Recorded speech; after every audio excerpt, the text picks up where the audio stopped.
Welcome to Randy's Old Time Radio Shows. Tonight, step into the world of Suspense, a series that mastered the art of keeping listeners guessing. From unexpected twists to chilling revelations, these stories have captivated audiences for decades. Keep your ears sharp and your senses alert.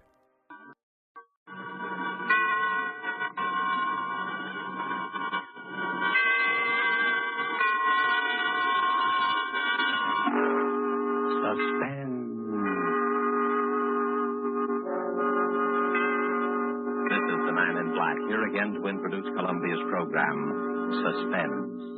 From Hollywood tonight, we bring you the noted British actor, Mr. Edmund Gwenn, the star of an unusual murder study by his distinguished compatriot, Miss Dorothy Sayers.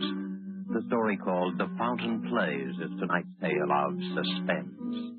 Currently appearing in the Metro-Goldwyn-Mayer Technicolor production, Lassie Come Home, following such successes as Foreign Correspondent and the stage plays The Wookiee and the Three Sisters. It is Mr. Gwenn's particular pleasure to embody on the stage and the screen the eternal middle-class Englishman, the common man of Britain, and proud of it. The character Mr. Gwenn portrays in our play tonight, Mr. Archibald Spiller, conservative John Bull that he may be, has lately had a bit of luck. Mr. Spiller lives on a little country estate with a cook and a manservant, and in the garden, yes, a fountain. Of all these little luxuries, it is the fountain which pleases him the most. An interesting sort of hobby for such a man. A fountain. Perhaps more interesting than even Mr. Spiller himself realized at the beginning of that memorable evening. These events were really quite unusual. And with their publication, and with the performance of Mr. Edmund Gwenn as Archie Spiller, we again hope to keep you in suspense. The Fountain Plays.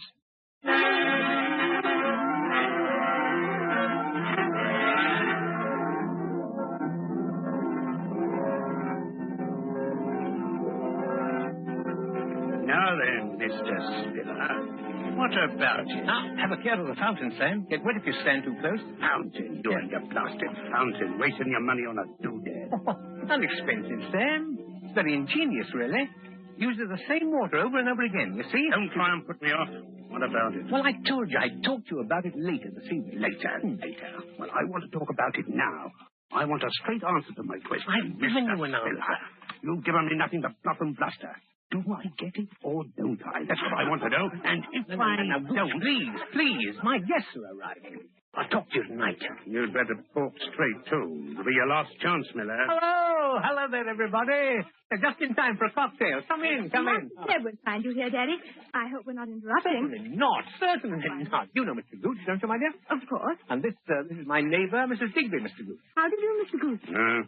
And Ronald Proudfoot, my daughter's fiancé. How do you do, sir? How do you? Do help yourselves, everybody. You'll find all the fixings right there on the stone settee. Betty, you play hostess, will you, dear? All right, Daddy. I'll take mine neat. I was just showing Mr. Gooch the wonders of my little fountain. Oh, Daddy, you do make such a fuss over that fountain.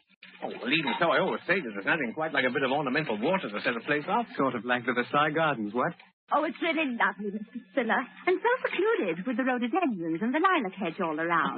You like that, eh? I was thinking of cutting out some of these lilacs. Oh, I wouldn't. Well, to make a vista, so to speak. You can't even see it from the house with these bushes on all four sides. Well, now, perhaps that might add something. But if you like the lilacs, Mrs. Digby, the lilacs shall stay. Oh, Mr. Spiller. I'm no authority, I'm sure. Well, if you want an authority, I'd say it's a mess. Plaster, backstop, and all. A mess, see? Mess? Yes, a mess. Oh, maybe Mr. Goose means the way the backstop arches up above the strait. It rather overshadows it. Oh, have to have that, you know, my dear. Prevailing winds from the south. Blows the jet of water right out onto the grass. If it weren't for that backstop, I'd have a regular swamp over there. Wasteful, too. Well, I'm glad I know that. You always were a fool, Archie, squandering money on a fountain. Oh, no, indeed. It uses the same water over and over again. Like the ones in Trafalgar Square, you know. Most ingenious, really. Why, isn't that a wonderful idea? Well, I have to be careful, of course, even so. I turn it off every night to save leakage and waste and so on. Same old Spiller. A proper miser, if ever there was one. Oh, I say now, Mr. Spiller, sir. Yeah? Dinner is served. Well? Oh, thank you, Master, thank you. Well, what do you say? Everybody ready for a bit of dinner, eh? We go in then, shall we? Come on, let's go in then. I got it. Get some then. Why, Mr. Spiller, your modest little fountain. When you're past the bushes, why, all at once you can scarcely hear it at all. Yes, quite impossible to hear it from the house. Can't hear it at all.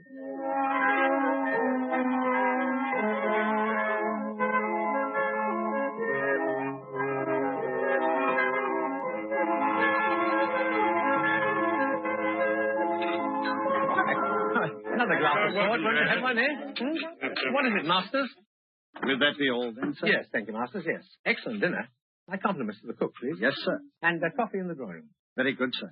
Well, shall we adjourn? Shall we what? Adjourn. Going to the drawing room, what? Quite a tough you've become, eh, Archie? Big change from the old days. Adjourn to the drawing room. Yeah. Yes. Well, we'll all have a spot of coffee now, eh? Coffee? Is that the best you've got to offer? Oh, no, by no means. Have anything you like, old man. That's better. What would you think, Mr. Spiller, about a rubber or two of bridge? Oh, excellent suggestion. Splendid. Good thing I don't play, Archie. I see I'm counted out before we start. Oh, Mr. Gooch, I'm so sorry. Do take my place. I'm really very tired. No, thanks. We didn't play bridge where I come from, and neither did Archie. Although I see he picked it up quick enough once he got... Well, it's never too late to learn, you know. I got better ways than that to spend my time when I visit an old pal. Where's that fella Masters? Was there something you wished, sir? Take the whiskey and soda down by that fountain.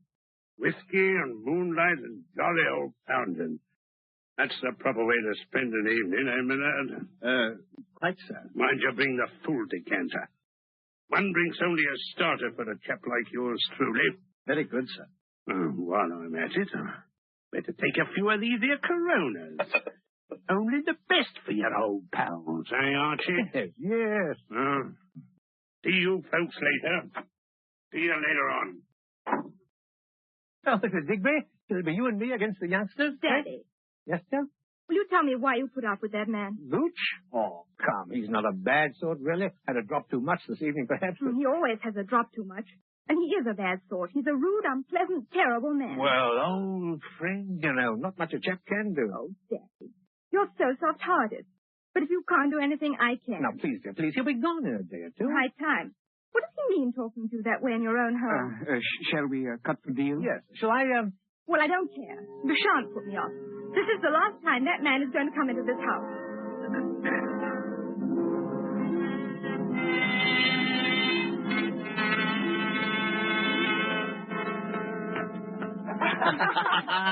There you are. Game and rubber. I guess the old folks aren't so slow after all, eh, Partner? Now, don't get Daddy all puffed up.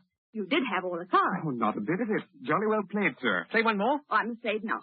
I don't want to put a damper on the party, but it's 10:30. My word, so it is. Last hour or so passed in no time. That's probably because we were spared the company of the charming Mr. Gooch. Wonder where he is. I could guess. He said he was going out by the fountain. Dead to the world, that's what he is. Why, Betty. Oh, from drink, silly. Oh, of course. Well, I'm not superstitious, you know, but... Oh, Gooch will take care of himself, I dare say. Well, Mrs. Digby, if you really must. I'm afraid I really Well, then must. perhaps I can see you home. Well, if it wouldn't be inconvenient. Not a bit of it. It's a pleasure I've been looking forward to all the evening.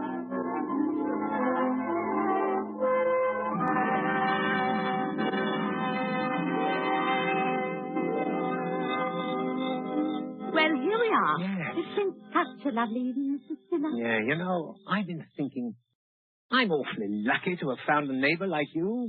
At my time in life, I mean. Maybe it's not luck at all. It's fate, you mean? Eh, Mrs. Digby? Or may I call you Rosamond? Oh, God. And you call me Archibald, eh?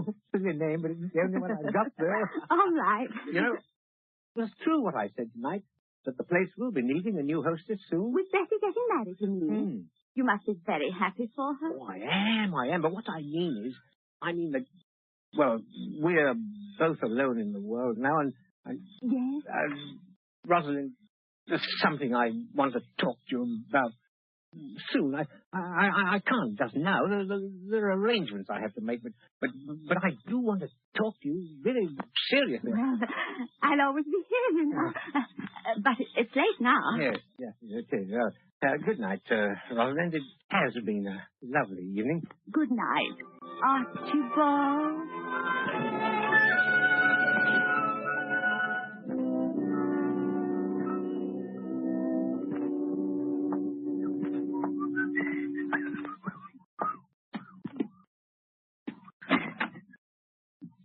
Hello, Masters.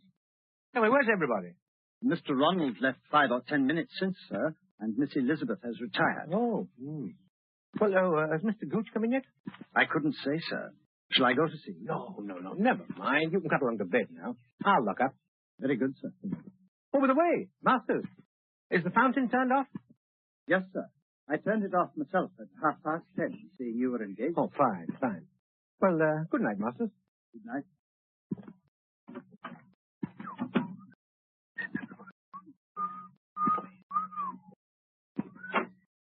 Oh, hello there. Just coming out to look for you, Gooch. Hello. Have a nice evening? A nice evening. Not as nice an evening as you had with the obliging little widow, eh? No, that's enough of that now, Sam. Oh, it is it? That's enough, is it? A good one. You think I am talking to me like that? One of your ruddy servants? Well, I'm not. I'm the boss here. Get that into your head.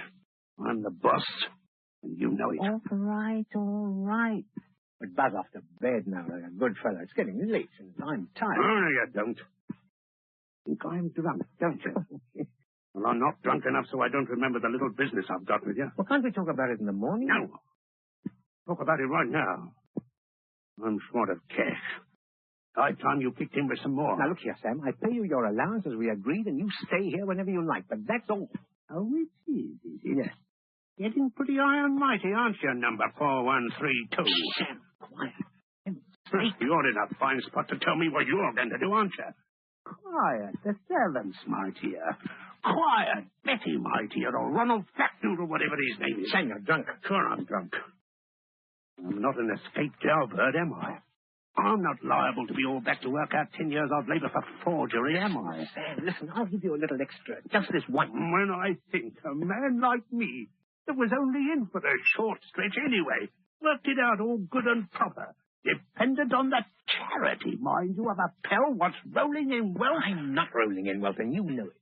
But if you'll promise me, faithfully, that this is the last time... Sure, I'll promise. For an old pal, I'll promise anything. You just give me $5,000. 5,000? That's right. Got a great opportunity. All I need is a little ready cash. Now, don't be an idiot, Sam. What do you think I'm going to lay hands on that much? Just like that. I'll give you a check for 500. Oh, trying to rent it on your old pal, eh? I said 5,000 and 5,000 it is, or you'll find yourself back on the rock pile, see? I tell you, I haven't got it. Haven't got it. You've got enough to go buying fancy fountains, playing around with the widow next Now, door. you leave Mr. Digby out of this. I'll leave her out of it, all right. I'll leave the old pastry to you. What?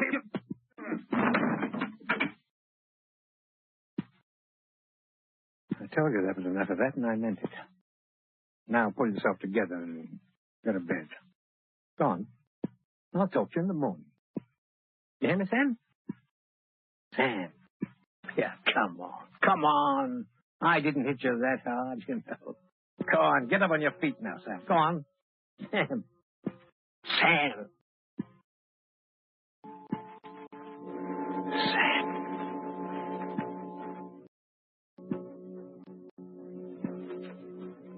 Keep his head on the corner of the table. Phew. No blood. No, there it is, just over the temple. Soft.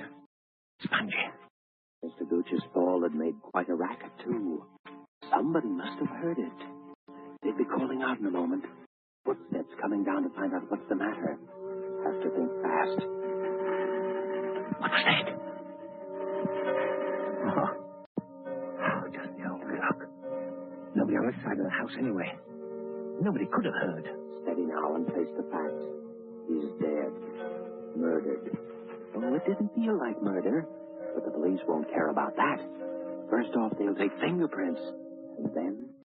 If I can make him suspect somebody else, confuse him. An alibi. Yes, that's what's needed. An alibi. make it seem he was alive when he was already dead. Yeah. How do they do it in the stories? Dress up like a dead man and impersonate him. No, you imitate him speaking over the phone, or... No, you make a gramophone record of his voice, or you forge a letter. No, forgery. No, I don't want to get mixed up in that old game again. No. Oh, wait a minute, Phil. The time. The time. Earlier, not later. Say 10:30. While everyone was playing bridge. If he could have died sometime before that. But how to prove it? What happened at 10:30? 10:30. Think. The fountain. Yes, the fountain. Mr. Spiller went out to the French windows to the garden, then turned on the fountain, then down the garden path. Stopped and called a name. A name. Sam! Go! Doing very well, Mr. Spiller was. Oh, careful with the flashlight. They can't hear the fountain from the house, but they can see that. Ah, there's the whiskey, still half full. Pour most of it out, so that it will look as though we had even more to drink.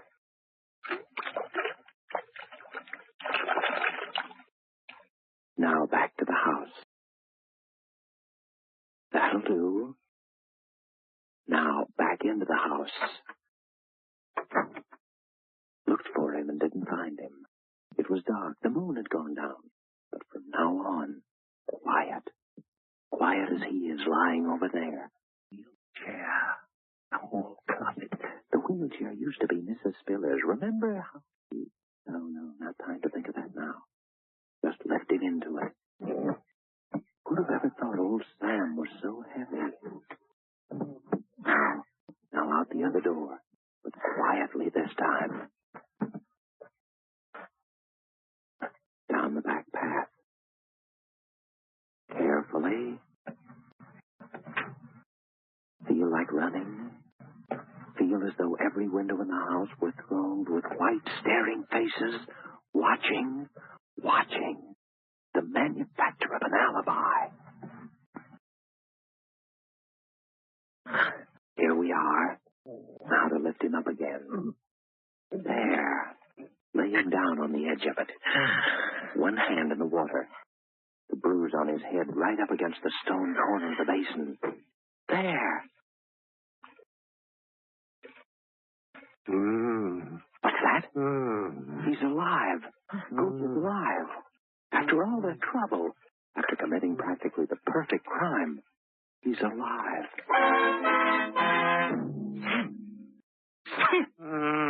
What? Bring him to life again? More blackmail for the rest of her life? What about Mrs. Digby? Rosalind? What about Betty? She at least deserves something better. Murder? All right, murder. He's dead already as far as the rest of the world is concerned. Now. Okay. Now or never. His face is right by the water's edge. Push him under. Now. Now. Well.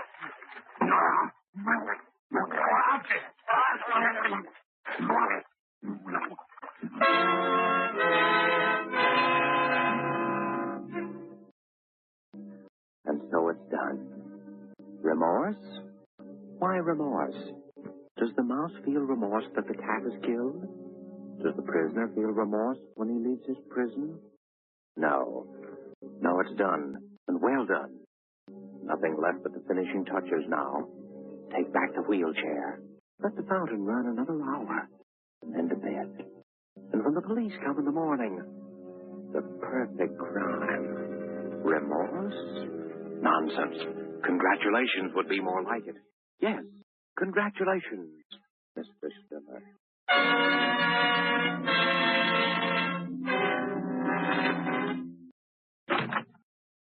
Inspector Francis. Huh? Oh, yes. Come in, Inspector. Come in. I hate to trouble you, Mr. Spiller. Regulations, you know. Of course. Everyone here who was present the night of last night? Yes, Inspector, yes. Mrs. Digby, my neighbor, my daughter Elizabeth, her fiancé, Mr. Ronald Proudfoot, and the servants, of course. Excellent. Well, now, if you'll all bear with me, I have to ask you all a few questions, you know. But, Inspector, it wasn't... That's what we have to find out. You know, there was a blow on the head. Oh. Now, as I understand it, the deceased was last seen alive at about 8:30, just after dinner. Let me see. You were the last to see him, maybe, man? Yes, sir. I believe so, sir. You took the whiskey and soda down to the fountain in the garden and left it there with Mr. Gooch.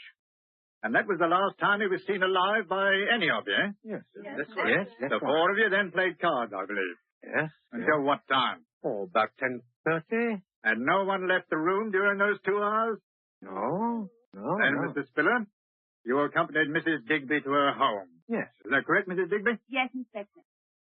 Now, when you returned, you were met in the hall by Masters. Yeah. And what time was that, Masters? About 10:45, sir. And Mr. Spiller at that time inquired after Mr. Gooch? Yes, sir. He asked if I had seen him, and as I had not, he suggested I might retire, that he himself would lock the house. And the others had all left? Yes, sir. That is to say, Mr. Ronald had left. I heard him drive off in his car, and Miss Elizabeth had retired. Then you were alone in the downstairs part of the house. Is that so, Mr. Spiller? Yes. You tell me, please, what you did then? Well, I was worried about Gooch. He'd been drinking quite a lot, and so I went to look for him. Went down to the end of the garden by the fountain. You didn't go through the lilac hedge to the fountain. No, it was dark by then. I couldn't see. I called Gooch several times. Did anyone hear Mr. Spiller call? Oh, I did, sir. I was half asleep, as you might say. But I did hear Mr. Spiller call out. And then what did you do, Mr. Spiller? I came back into the house. Sat up in the library, read for a while, and about 1 o'clock I went to bed. Now, this is very important. Who turned off the fountain? I did, sir. At what time? At 10:30. Quite sure of that? Yes, sir. It was the usual time. See. And no one would have turned it on again, of course. I can't think why, sir. Well, I think that makes everything very clear, Mr. Spiller. Yes. When the body was found, it was still wet from the spray of the fountain. Therefore, death must have occurred sometime before the fountain was turned off at 10:30. And as all of you here were occupied till then, from the time the deceased was last seen alive... An accident, of course. I said so from the beginning. Well, might have been either, you know. There had been a blow, and with water in the lungs. Well, the man apparently fell due to his intoxicated condition, struck his head falling into the water, from which he was unable to rescue himself. Well, seems the obvious conclusion, doesn't it? Poor fellow. Well, thanks, everyone. I don't think we shall have to trouble you again, Mr. Spiller. Well, I hope not. And thank you, Inspector.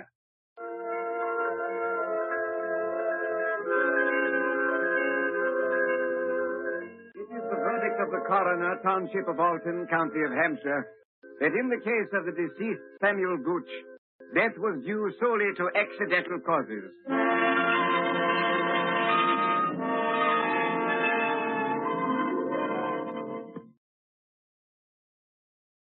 Oh, Daddy, I'm so glad. I was afraid for a while. Oh, there was nothing to be afraid of, dear. Poor old Gooch just lost his footing and fell, that's all. I know. I was afraid of him. Of him? I know it was silly, but he was so strange. I thought he had some sort of hold over you. Oh, nonsense. Darling, just an old friend. And I'm a sentimental old fool. You're an old dear. Oh. But I've got to run now. What, off with Ronald? Uh-huh. Daddy, are you going to be awfully lonely when I've gone? Oh, you know I'll miss you. Maybe Mrs. Digby. No, my girl. Oh, she's such a She darling. is rather nice, isn't she? In fact, I thought I might pop over to see her this afternoon, as long as you're going to be out. Daddy, I knew it. I won't keep you another second. I'll go over to dinner. Well, perhaps I shall. You'll be on time, though. I will. Bye. Bye.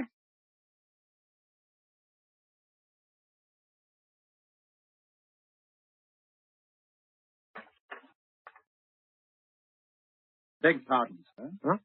Oh, Master, yes. If it's convenient to you, sir, I should like to have my bedroom changed. Hmm? I should like to sleep indoors in the main house. Oh? Why that, Masters? I'm a very light sleeper, sir, and noises keep me awake. Noises? The weather vane, sir, above the garage. When the wind changes, it creaks. Well, a little oil perhaps would suit. I hardly think that would do, sir. Because when the wind changes, there are other noises. They can be most disturbing. What? Other noises? The fountain. Fountain? Yes, sir. Ordinarily, I'm quite unable to hear it, any more than you can in the main house, sir. But when the wind is from the west, the plaster backstop acts quite like a sounding board in the direction of my room, sir. In fact, I can hear not only the fountain itself, but I can hear even the faintest noises in the grove around it quite clearly. I see. Quite, sir. For instance, on the night Mr. Gooch sustained his unfortunate accident, the wind changed a little after 11. The weather vane awakened me, and then I heard the fountain. I seem to hear other noises, too, if I may say so, sir. You heard? Yes, sir. I might add that after hearing the police inspector's observation, I took the precaution of pressing your dinner jacket. The sleeve seemed quite wet, sir. Yes. I think, sir, all things taken into consideration, you might find it worth your while to retain me permanently in your service at, shall we say, double my present wage for now. Eh? Oh, yes, of course. I'm very much obliged to you, sir. Is there anything else, sir?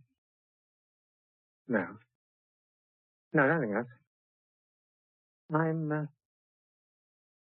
going to sit here by the fountain. Very near the fountain. Yes. Most ingenious, my fountain. Costs so little to run because it uses the same water over and over again. Over and over again.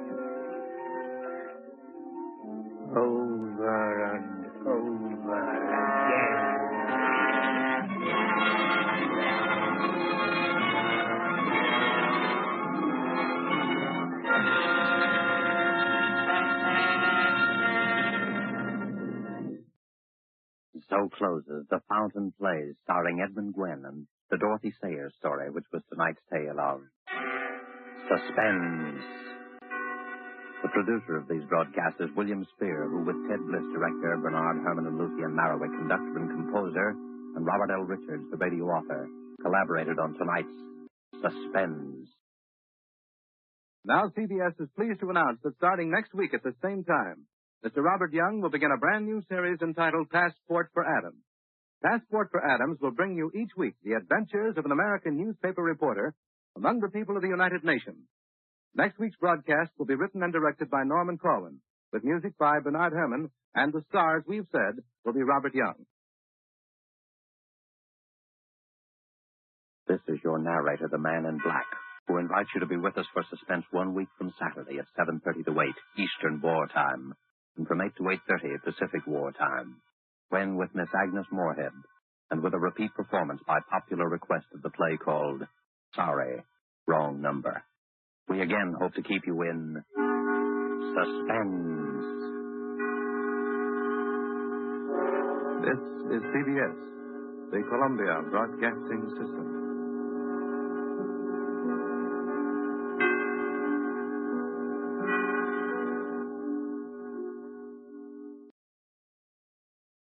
Well, folks, that's it for this episode here at Randy's Old Time Radio Shows.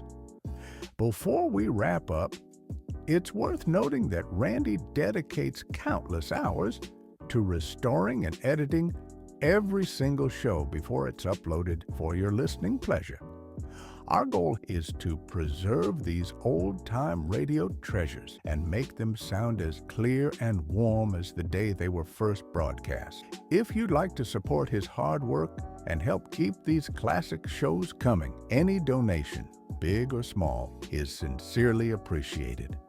You'll find donation links in the description below.